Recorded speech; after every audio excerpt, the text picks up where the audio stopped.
YouTube channel पर। पिछली video में हमने ALP 2018 में आए हुए प्रश्न पत्र के 23 प्रश्न हल कर लिए थे। अब हम इस वीडियो में आगे के प्रश्नों को हल करेंगे। तो हमारा अगला प्रश्न है प्रश्न नंबर 24। 4 किलोग्राम भार की एक वस्तु क्षैतिज दिशा में 5 मीटर प्रति सेकंड की गति से बढ़ रही है।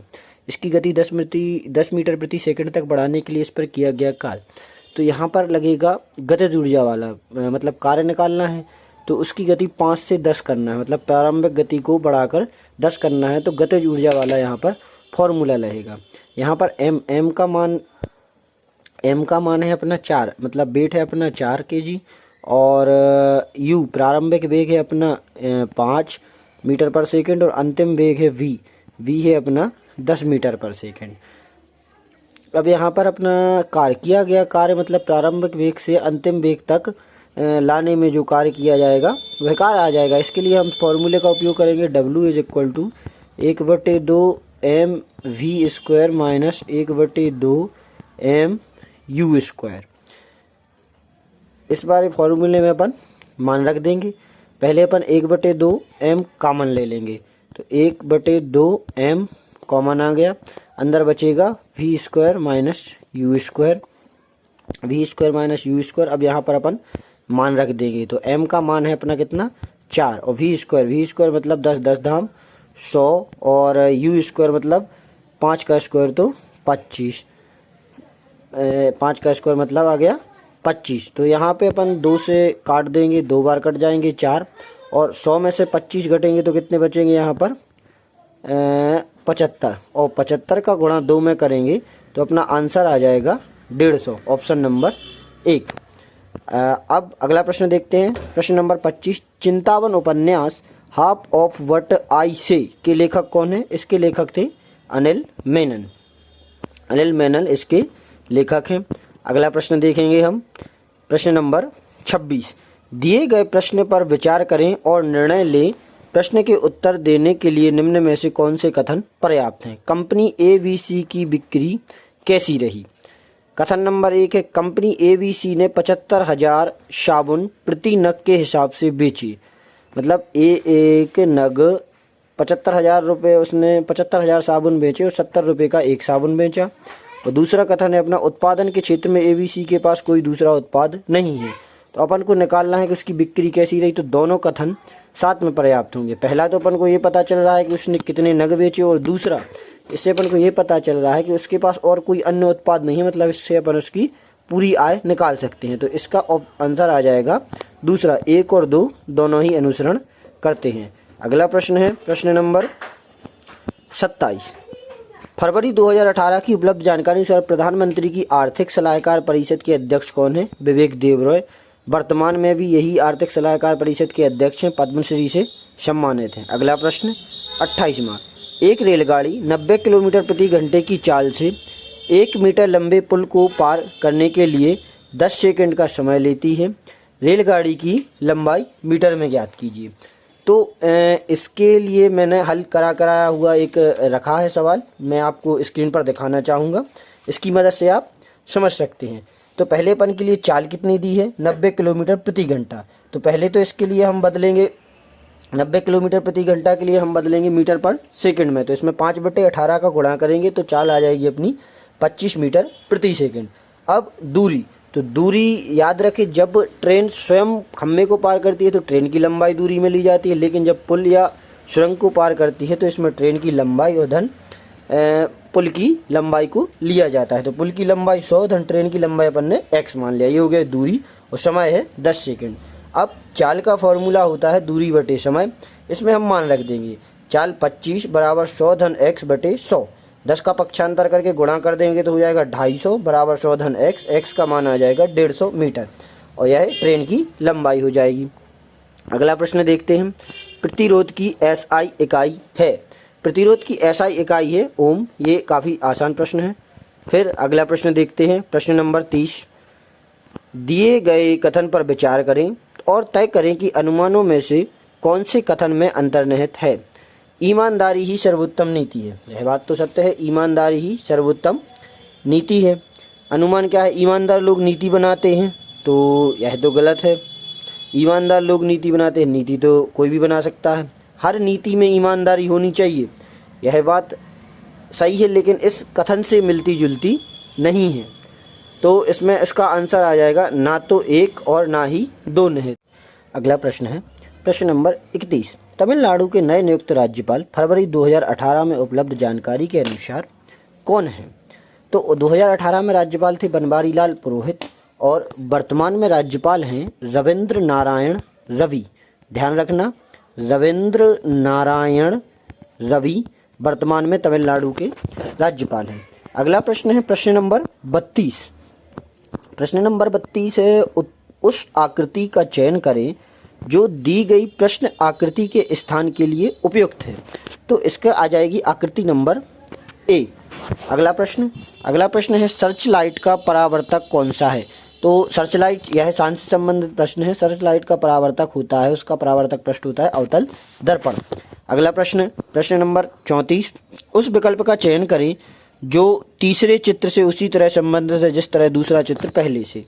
तो पहले नंबर पे है अंगूठी, अंगूठी को हाथ में पहना जाता है। इसी प्रकार से है मुकुट, मुकुट को सिर पे पहना जाता है। तो इसका आंसर हो जाएगा ऑप्शन नंबर 2। अगला प्रश्न है प्रश्न नंबर 35। रिक्त स्थान में सबसे उपयुक्त विकल्प भरें। वे पौधे जिनमें पौधे के विभिन्न भाग उपस्थित नहीं होते हैं वे खालिस्तान समूह से संबंधित होते हैं। तो वे थैलेफाइटा से होते हैं जिनमें विभिन्न भाग मौजूद नहीं होते हैं। अगला प्रश्न है प्रश्न नंबर 36। 1600 की राशि पर 6 साल की अवधि के लिए 5% वार्षिक दर से साधारण ब्याज। तो भाई जब यदि 1 साल में 5% लग रहा ब्याज तो 6 साल में लगेगा 30%। तो अपन 6 साल में कितना लग जाएगा? 30%। अपन को साधारण ब्याज निकालना है तो 1600 का 30% निकाल देंगे। तो इसका 10% होगा 160 रुपये और इसका 30% हो जाएगा 480 रुपये। Option number 3। फिर प्रश्न नंबर 37। प्रश्न नंबर 37। निम्नलिखित विकल्पों में से संबंधित शब्द जोड़ी का चयन करें। हंस, हंसों, एक वचन, बहुवचन। तो इसी प्रकार से आ जाएगा पतलू। ऑप्शन सही है। तो ध्यान से देखेंगे, सारी संख्याएं सेम है, केवल अपन को बीच का चिन्ह बताना है कौन सा चिन्ह आएगा। तो सबसे पहले अपन इनके हर को समान कर लेंगे। तो 29/6, 6 से 12 बनाने के लिए उसमें ऊपर नीचे 2 का गुणा कर देंगे तो आ जाएगा 58/12। और यहाँ पर अपने कितने लिखे हुए हैं? 43/12। तो इसके बीच कौन सा चिन्ह आएगा? हर अपना समान हो गया, हर समान हो गया तो ऊपर की संख्या बड़ी है तो वह भिन्न भी बड़ी हो जाएगी। तो इसके बीच में आ जाएगा बड़ा वाला निशान। तो ऑप्शन नंबर ए इसका सही आंसर हो जाएगा। फिर प्रश्न नंबर 39। निम्नलिखित श्रृंखला में प्रश्न चिन्ह के द्वारा दिखाया गया पद अनुपस्थित है। तो इसको ध्यान से देखें, प्रश्न चिन्ह के स्थान पर कौन सा पद आएगा? एस, एस के बाद T, T U, V U, V V W. तो डब्ल्यू एक्स इसका सही आंसर हो जाएगा। फिर प्रश्न नंबर 40। प्रश्न नंबर 40। रेनवेयर के नोट्स सूक्ष्म रिक्त स्थान होते हैं जो खालिस्तान में पाए जाते हैं। माइलिनकृत एक्सोन इसका सही आंसर हो जाएगा। प्रश्न नंबर 41। प्रश्न नंबर 41 में दिए गए कथन पर विचार करें और तय करें कि दिए गए अनुमानों में से कौन से कथन में अंतर्निहित है। कथन, अध्यापकों को कार्यशाला में भाग लेना चाहिए, ये अपना कथन हो गया। अब अनुमान क्या है? पहला, कार्यशाला अध्यापकों के ज्ञान को सामयिक बनाती है। बिल्कुल सही बात है, कार्यशाला में अध्यापकों के ज्ञान में वृद्धि होती है, सामयिक बनाती है। कार्यशाला समय बर्बाद करती है, यह कथन गलत है। इसका आंसर हो जाएगा केवल कथन एक अंतर्निहित है। अगला प्रश्न है अपना प्रश्न नंबर 42।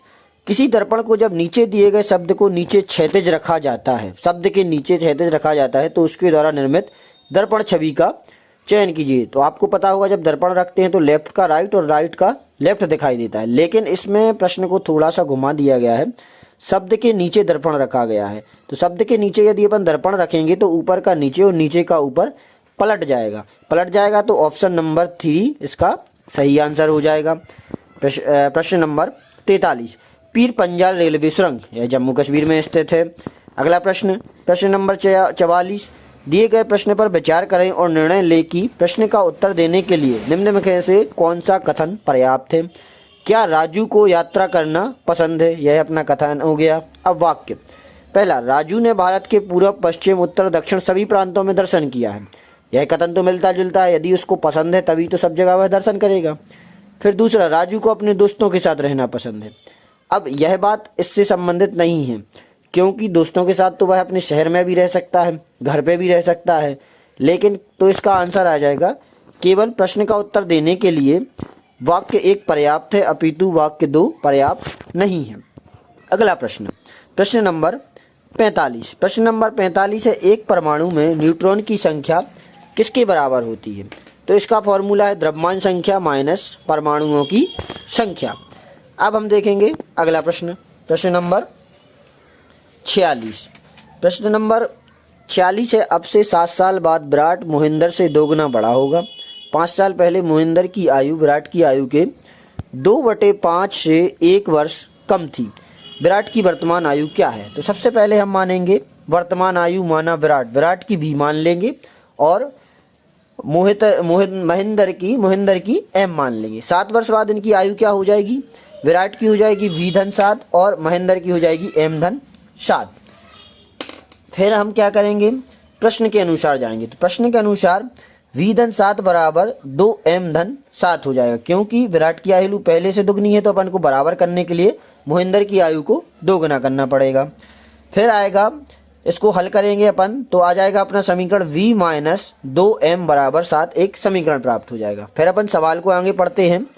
5 वर्ष पहले, तो 5 वर्ष पहले दोनों की आयु हो जाएगी v-5 और m-5। अब फिर से प्रश्न अनुसार जाएंगे कि विराट की आयु के 2/5, तो v-5 गुणित 2/5 में से 1 घटाएंगे तो क्या हो जाएगा? विराट की आयु में से 2/5 में से 1 कम कर देंगे तो महेंद्र की आयु निकलेगी। फिर से ये समीकरण बन जाएगा। अब हम इसको हल कर देंगे। इसको हल करते ही हमें एक और समीकरण प्राप्त होगा, 2v-5m बराबर -10। अब हम सवाल में देखेंगे हमें विराट की आयु निकालनी है, तो 2 समीकरण है भाई, विलोपन विधि का अपन प्रयोग करेंगे। विराट वाले की अपन को आयु निकालनी है तो अपन m महेंद्र की आयु का विलोपन कर देंगे। तो इसके लिए हम ध्यान से देखेंगे तो पहला समीकरण है v-2m बराबर 7 और दूसरा समीकरण है 2v-5m बराबर -10। तो दोनों में से m को अलग करना है तो ऊपर वाले समीकरण में 5 का गुणा कर देंगे और नीचे वाले समीकरण में 2 का गुणा कर देंगे। तो हमारे पास 2 समीकरण और आ जाएंगे। 5v-10m बराबर 35, 4v-10m बराबर -20। अब इनको घटा देंगे तो 5 में से 4 घटेंगे तो 1 v बचेगा और 10 से 10 कट जाएंगे और 35 में से ये ऋण का धन हो जाएगा तो 35 और 20 क्या हो जाएंगे? 55। तो विराट की आयु अपन के लिए कितनी मिल जाएगी? 55 हो जाएगी। इसी प्रकार से हम आगे के प्रश्नों को भी हल करेंगे। वीडियो पसंद आए तो लाइक करें, सब्सक्राइब करें। धन्यवाद।